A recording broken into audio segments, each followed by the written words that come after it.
Ia merasakan dorongan energi batin yang lebih besar damai tanpa khawatir pintu rezekinya tertutup. Setiap manusia pasti akan berubah. Ya, mungkin ini adalah jalan cerita aku dan aku sangat menikmati. Aku tidak pernah menyesali masa lalu aku. Bahkan buat aku mungkin itu adalah satu proses dan pelajaran yang sangat berguna, berharga, dan menjadi guru yang terbaik dan sangat-sangat amat mahal.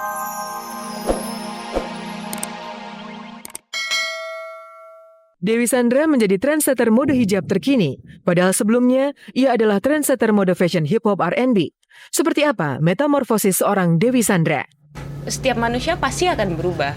Ya, mungkin ini adalah jalan cerita aku. Persaingan terjadi di antara anak-anak Anang Hermansyah. Saat ulang tahun, Aurel diberi mobil, sementara Azriel meminta gitar bermerek. Kembali.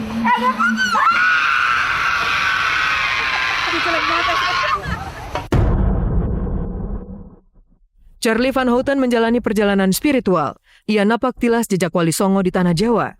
Benarkah Charlie banyak mendapatkan ujian goib di berbagai lokasi? Energi yang luar biasa tuh terasa banget masuk.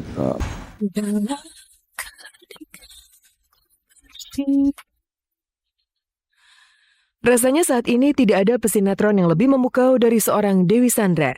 Berperan sebagai Hana di catatan hati seorang istri, Dewi benar-benar mencuri perhatian publik, bahkan mampu mendongkrak tren baru mode jilbab. Hijab ala Hana, begitulah jilbab Dewi Sandra kini disebut membuat jutaan kaum muslimah jatuh hati. Untuk keseharian aku juga cara fashionnya juga aku suka yang simple. Aku percaya less is more ya, terutama dalam berhijab. Yang penting warnanya tetap matching. Sejak menikah di tahun 2011 dengan Agus Rahman, Dewi tiba-tiba menanggalkan statusnya sebagai trendsetter hip-hop dan tanpa basa-basi langsung menghijabi tubuhnya, menutup rapat seluruh badannya. Dewi Sandra bermetamorfosis secara total dari trendsetter fashion R&B menjadi trendsetter mode hijab muslimah. Berikut ini fakta-fakta menarik di balik metamorfosis Dewi dari seorang Sandra menjadi Hana. Pertama, Dewi Sandra tetaplah Dewi yang modis dan mempesona. Perubahan jenis busana dari kostum seksi hip-hop R&B ke busana syar'i hijab ternyata tidak membuat Dewi kehilangan sentuhan modis. Lihat saja pilihan hijabnya ini. Pola mode jilbabnya modern, dengan ornamen serta pilihan warna yang bervariasi hingga terkesan manis. Aku sendiri juga banyak melihat banyak sosok yang cara hijabnya itu sangat cantik, sangat anggun, sangat elegan. Kedua, 2 kali Dewi sukses menjadi trendsetter mode. Hebatnya, jika dulu sebagai penyanyi R&B, ia mampu menggusur tren mode Agnes Monica, kali ini sebagai Hana, ia mampu menenggelamkan pamor hijab Syahrini. Aku pulang umroh, aku punya inspirasi dari muslimah timur tengah, khususnya di Jeddah. Mereka memakai abaya tapi nggak pakai hijab, rambutnya digerai, ya, di make up, cantik gitu kan orang Jeddah.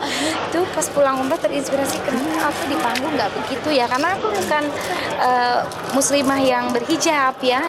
Ada banyak hikmah dalam cerita ini. Oh iya ya, ini juga bisa menjadi satu pencerahan dan bagaimana caranya saya bisa belajar untuk menjadi seorang istri yang lebih baik lagi untuk suami saya dalam kehidupan yang nyata. Ketiga, Dewi selalu total menjalani gaya hidupnya, baik sebelum maupun sesudah berjilbab. Saat menjadi penyanyi R&B, Dewi sangat suka mengumbar kemahirannya ngedance hip-hop penuh dengan beat menghentak, salah satunya saat berduet dengan Shanti dalam lagu berjudul Gila. Gaya pecicilan R&B itu belakangan tilas tandas tak bersisa seiring dengan pilihan hati Dewi untuk menghijabi tubuhnya. Ia menjadi sangat jauh lebih santun, sopan, dan sangat kalem. Dewi bukan lagi sosok penyanyi dan dancer yang pecicilan, tetapi kini seorang muslimah yang santun, solehah, dan sederhana. Kalau dibilang metamorfosis ya semua orang bisa punya penilaiannya masing-masing. Tapi untuk aku pribadi, doaku adalah mudah-mudahan setiap hari aku bisa introspeksi diri lagi, memperbaiki diri lagi. Keempat, Dewi merasa jauh lebih tenang dan damai. Perubahan penampilan rupanya berdampak besar untuk hidup Dewi yang pernah mengalami 2 kali pukulan perceraian dengan Surya Saputra dan Glenn Fredly. Tetapi sejak memutuskan berhijab, ia merasakan dorongan energi batin yang lebih besar damai tanpa khawatir pintu rezekinya tertutup. Setiap manusia pasti akan berubah. Ya, mungkin ini adalah jalan cerita aku dan aku sangat menikmati. Aku tidak pernah menyesali masa lalu aku. Bahkan buat aku mungkin itu adalah satu proses dan pelajaran yang sangat berguna, berharga, dan menjadi guru yang terbaik dan sangat-sangat amat mahal. Dramatis. Begitulah metamorfosis seorang Dewi Sandra. Dari sosok diva R&B, kini ia terlahir menjadi Hana wanita muslimah tulen. Sementara itu kabar persaingan panas terjadi dalam tubuh keluarga Anang Hermansyah. 2 anaknya Aurel dan Azriel ternyata berkompetisi sengit adu kemewahan pesta ulang tahun. Jika Azriel puas dengan kado sebuah gitar, Aurel ternyata menerima kado sebuah mobil. Perbedaan ini pun memicu persaingan kakak adik itu dari karir sampai gaya hidup. Benarkah Anang lebih mendukung karir Aurel? Siapa anak kesayangan Anang? Azriel atau Aurel Hermansyah?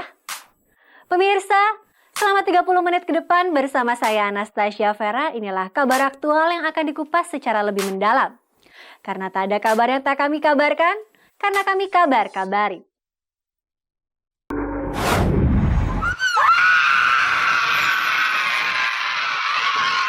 Titania Aurelia Hermansyah tak mampu menahan ledakan kegembiraan. Ekspresi spontan itu membuncah ketika di pelataran sebuah gedung, ia melihat sebuah mobil warna kuning berkilau yang masih belum berplat nomor polisi.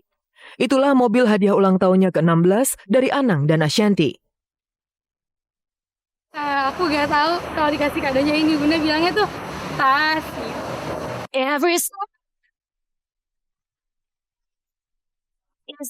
Aurel ternyata bukan satu-satunya yang bahagia di keluarga Anang. 2 minggu lalu, pesta tak kalah meriah juga digelar Anang dan Ashanti untuk putra kedua Azriel yang merayakan ulang tahun ke-14.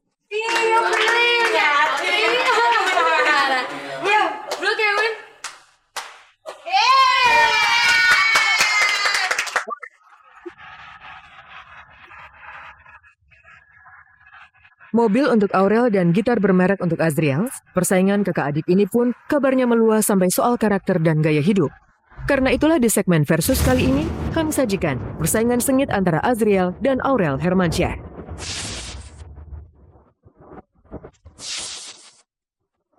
Pertama, kado hadiah Aurel jauh lebih mahal daripada kado untuk Azriel. Aurel mendapatkan mobil seharga 220 juta rupiah. Sementara Azriel mendapatkan sebuah gitar bermerek yang ditaksir harganya puluhan juta rupiah. Perbedaan ini ternyata disesuaikan dengan jumlah usia dan permintaan keduanya. Selain itu, ternyata kado mobil adalah sebagian tabungan hasil kerja Aurel sendiri. Sebenarnya Pipi tuh udah punya janji sama aku dari lama pengen ngasih mobil, terus nggak jadi.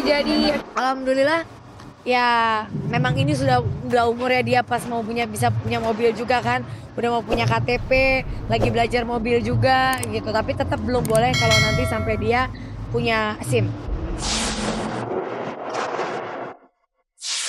Kalau gitar kan sesuatu yang harus memang bisa dipergunakan dengan benar gitu. Dia bisa latihan terus. Anak ini memang benar-benar sampai setiap hari dia tuh fingering gitu. Dia benar-benar belajar. Jadi alhamdulillah banget. Mudah-mudahan lah bisa jadi gitaris yang hebat. Kedua, 2 kado hadiah itu mewakili karakter Aurel dan Azriel yang asli. Sosok Aurel dikenal terbuka, ramah, dan kini sangat suka bergaul dengan teman-teman remajanya. Karena itu, mobil sangat sesuai mendukung hobi pergaulan Aurel.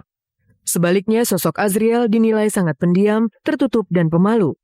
Karena itu, gitar dirasakan sangat tepat mewakili kesukaan Azriel untuk menikmati kesendirian dengan bermusik dan suka acuh pada sekitarnya. Aku mau jadi bisnismen katanya gitu. Tapi hobinya tetap gitar. Jadi bukan gitar jadi main kerjaannya dia nanti. Tapi cuma buat ya hobinya dia. Tapi dia tetap bilang, Bunda aku mau jadi bisnismen. Kebebasan sebatas kenalan gitu ya. Maksudnya pergi sama cowok yang kayak temen-temennya mungkin yang terlalu gimana belum boleh. Kalau di mall atau misalnya pergi yang rame-rame baru boleh gitu.